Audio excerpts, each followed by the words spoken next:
On average, in the United States, the number of active missing person cases ranges from 80,000 to 90,000 at any given time.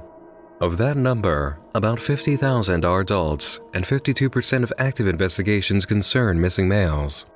Tonight's case file involves one adult male of the many thousands who still haven't been found, and his abductor may be responsible for many more. Those who have fallen victim to the abductor are currently without any known identity or background, except for our one and only lead. Collin Henson, age 21 at the time of disappearance, reported missing in January 2015 from the area of Alexander, Arkansas. Collin Henson's presence on social media ended as quickly as it had begun. He had only been on the grid, as he stated in his first tweet, for a matter of days before activity ceased. Though in most missing person cases, social media may only provide investigators light clues on the events surrounding a person's disappearance, the activity recorded by Henson on the popular short-form video site Vine gave a direct indication of what had occurred. Vine uploads began on January 15th, just a day after Henson joined Twitter. He displayed a sense of humor about the situation, posting a second tweet making fun of his own sudden caving in to peer pressure. "Hey, check out my Vine. Hashtag 5 words to ruin a date." His first 3 Vines also appear to be in the vein of following trends, as he recorded himself in funny and relatable everyday life situations similar to the Viner stars who had risen to popularity staging such videos. The first upload to break this pattern takes a new approach to making content Collin appears to believe people want to see. Time to go on a stroll around the neighborhood. It's an abandoned mental facility. About a mile away from my house. An abandoned mental facility. Oh, that door's open. I think, should I go in? Should I not go in? The building Henson describes as an abandoned mental facility is known as the Alexander Human Development Center, located in Alexander, Arkansas, and Henson's description of the building is on the mark. The Alexander Human Development Center began its life in the year 1930 as a sanatorium, a specialty hospital for the treatment of tuberculosis. During the 1960s, as tuberculosis treatments became more effective and widespread in hospitals, the sanatorium was converted into a live-in treatment center for citizens with mental disabilities and disorders, as well as developmental issues and rehabilitation needs.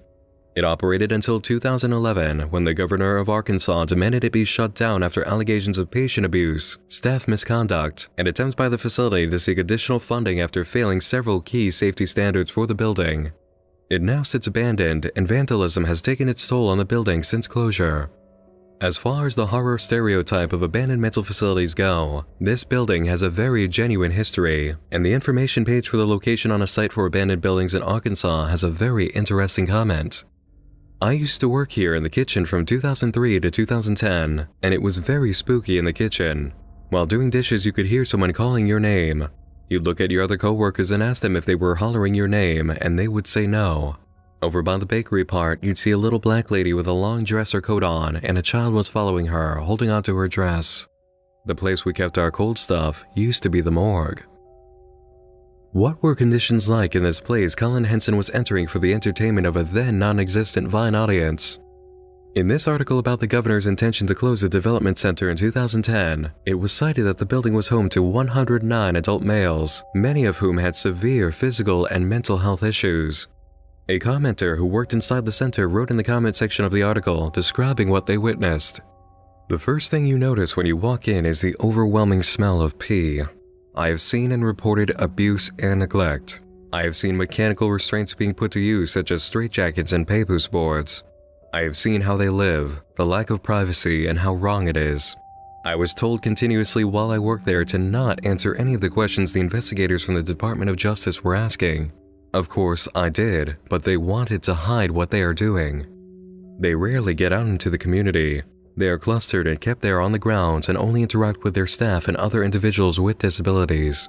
They have little to no privacy, as the human development centers are famous for having dormitory-style rooms, with upwards to 15 individuals per room.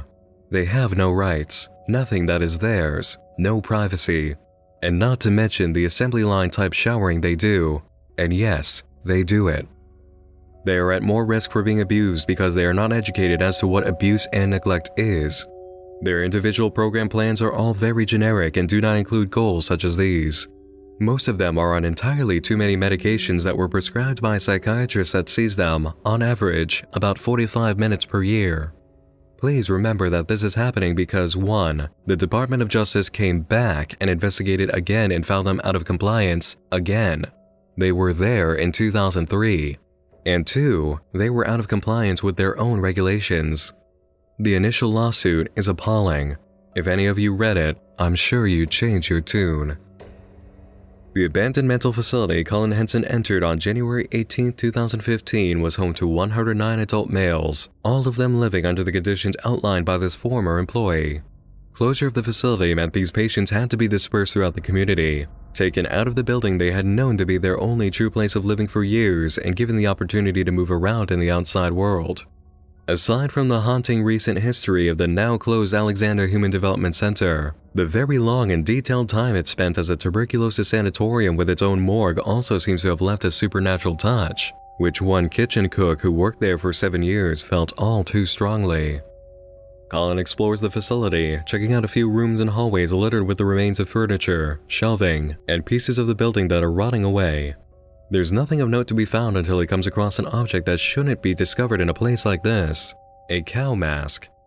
He's had enough exploring and is leaving now, but the following Vine uploads reveal he encountered some trouble.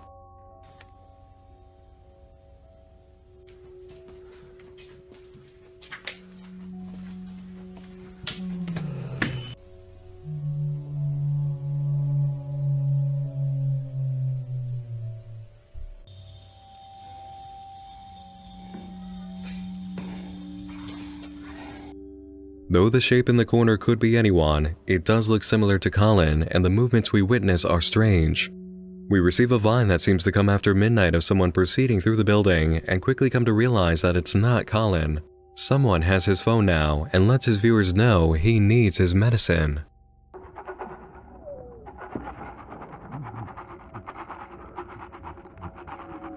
The majority of viewers who witnessed the abduction of Collin Henson did not come to watch these events by following his Vine or Twitter account. Rather, it was the hand holding the phone who led the audience here. On YouTube, a channel named Ben's Playhouse had uploaded a video titled newfriend.mov in which the cameraman follows a person walking inside what appears to be an abandoned building. They attack from behind, revealing the victim to be a male with a red sweatshirt, precisely what Collin Henson had been wearing on his way to the Alexander Human Development Center. A link to Collin's Vine account was placed in the video description, making it clear who the new friend was. Early viewers who examined the dates on the Vine uploads and the new friend video found there was a discrepancy. Collin's trip to the Human Development Center began on January 17th while the sun was still out. The next recording, his arrival at the building, was just after this with the sun still clearly setting, but the upload date listed as January 18th. Building exploration clips that night were also on the 18th, but the video for New Friend in which Collin was abducted was uploaded to YouTube on the 17th. There is a delay between the events as they happened and the upload of recordings. Publication of New Friend on the 17th with a link to the Vine account would have shown viewers that the latest video by Collin was the start of his journey here. All following videos recorded past that point were uploaded the next day, the 18th, even if they had been recorded on the 17th. Collin's abductor had attacked, taken the phone, and begun uploading what he recorded that evening after midnight, so viewers experienced a delay. The user behind Ben's Playhouse, most likely Ben mentioned in the title, posted videos that had been recorded and saved to the phone but not uploaded, posing as Collin himself until he needed to begin recording his own material. There's no telling how long the delay was, but it means Collin had been kidnapped well before viewers were shown his condition on Vine. These exploration videos aren't from Collin. It's Ben, mimicking his style. But who is Ben, and what does he want? The channel's uploads prior to New Friend are a mix of disjointed footage showing people in great distress. The first video, Bathtub, seems to show a person being drowned, while Campfire appears to be a recording of someone bound, blinded, and placed dangerously close to a fire. Cowboy gives us the origin of the cow mask, as Ben shows a captive who wears it locked in a room, crawling on all fours. Ben's Playhouse, formerly known as the Alexander Human Development Center, appears to be a new kind of madhouse where Ben, as they write in the channel's About tab, traps people and makes them his friend. There's also an associated Twitter account listed, which we will be visiting in due time. Collin's fate after being fed pills is revealed in the video Timeout, which has a description reading, "He will feel better soon." Collin is shown behind a fence, wearing a mask and very clearly closed off from any kind of escape, though he does try to attack Ben. The Vine account gives us more insight as Collin is shown still trapped a day later. He then seems to be under the effect of some kind of drug, reaching out for something that isn't quite there. Ben gives us more footage of his captive on January 20th with the video Hide and Seek. The description reads, "We're having so much fun."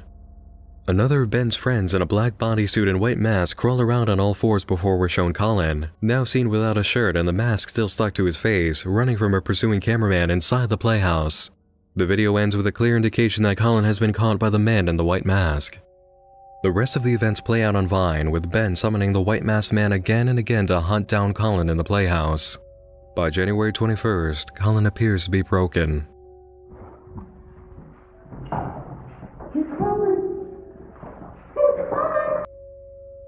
There are no updates for 9 months. The Vine stops uploading, and the next video on the channel for Ben's Playhouse comes October 27, 2015. The description reads, "See you all soon," and Ben is on a plane. A shot is lined up displaying what he's wearing: Collin's red sweatshirt. There's no telling where he's going or where he's coming from, but we do hear from him again very shortly on October 31st of last year, Halloween. This video, Lady in Red, is the longest on the channel, a recording of Ben stalking a woman through a supermarket. He begins in the parking lot, following a woman with pinkish red clothing, but then finds a new target inside the store. After cashing out, she heads to her van and Ben takes just the right opportunity to slip inside and hide under objects in the back. 8 days later, a new video is uploaded titled Sandman. Ben walks through a house and into a bathroom where a woman is trapped in the shower, her face covered in clown makeup. Collin is no longer needed. The lady in red is Ben's new best friend. In the video description, he states, "We are feeling happy. Call or SMS 501-432-9586 and leave a message or SMS. You won't be sorry." What happens if you call the number? This is what you'll hear. Hey, you've reached Collin Henson. Sorry I missed your call. If you want to leave me a voicemail, I'll try to get back to you. Thanks. Information on Ben's trail picks up from here on his Twitter account. The upload involving Collin's number certainly got a response. A day later, Ben tweets out, "So many new friends."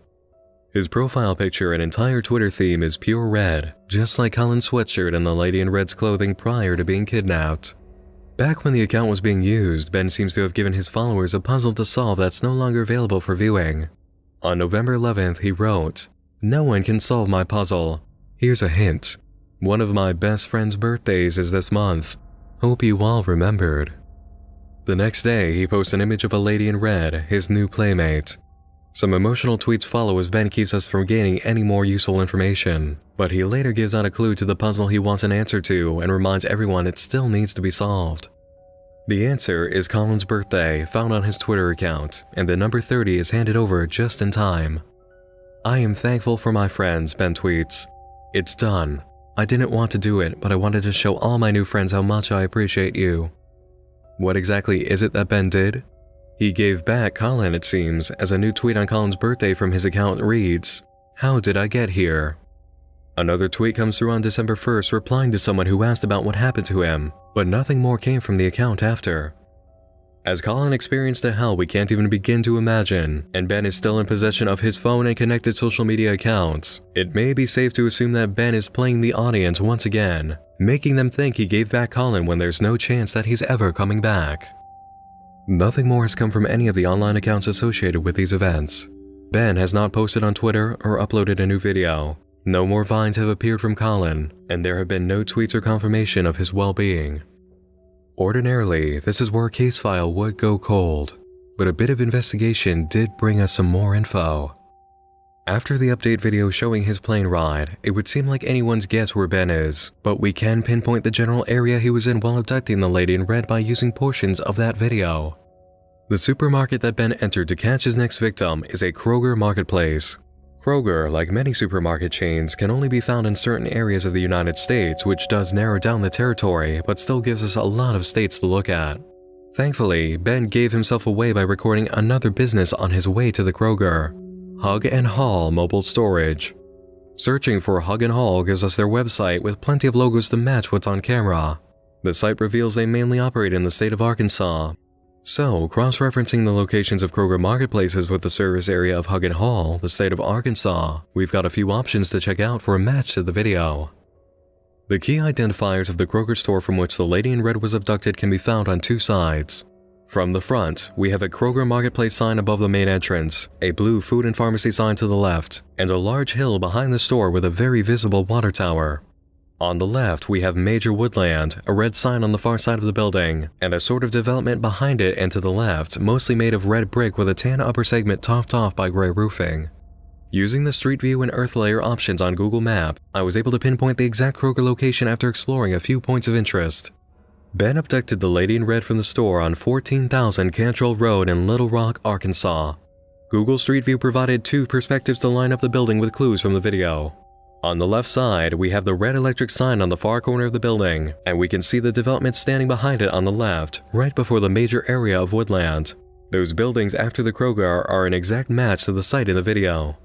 On the right side, our perspective gives us the front of the building with the Kroger Marketplace sign, a shot of the hill, and beyond it, the water tower. If you were standing in the parking lot itself looking at the front, the water tower would line up directly in front of you as if it were on the hill. Using the 3D tilting option available as part of Google's Earth View satellite layer, we get complete confirmation. The front of the Kroger, the building on the left, the hill, and the water tower in exactly the positions we needed. We can even see where Ben entered the parking lot below. We don't know where he went when he took that plane, but he definitely came back to Arkansas for his next victim, and he found her at the Little Rock Kroger Marketplace. That's as far as we can go in extracting new information for this case. Judging what occurred in Alexander Human Development Center, it's a relatively safe bet to say that Ben was probably one of the 109 males living there when it closed. It would make much more sense for one of the prior patients to return to a place they used to call home for their Playhouse. How long he's been doing this and what he's been up to since the last upload are mysteries we don't have answers to, but he's still hunting in Arkansas, and we have the evidence to prove it. And it's at this point that I've got to remind everyone that if you do live in Arkansas, there is no Ben to be afraid of and no Collin Henson who went missing. I know for most of you that does go without saying, but I've had a bit of fun in the way I've relayed this story and I know it. Ben's Playhouse is just another well-crafted fictional horror experience online from the mind of a creative person. A person who really knew how to make something new and inventive using a unique approach. At first glance, Ben's Playhouse looks like yet another channel with nonsensical, disjointed, creepy uploads looking to get into some kind of top 10 list video, but it's a lot better than that by far. I've only ever seen Vine used for this kind of thing once, and that was in Tribe 12 as supplementary material, not for a main branch of storytelling.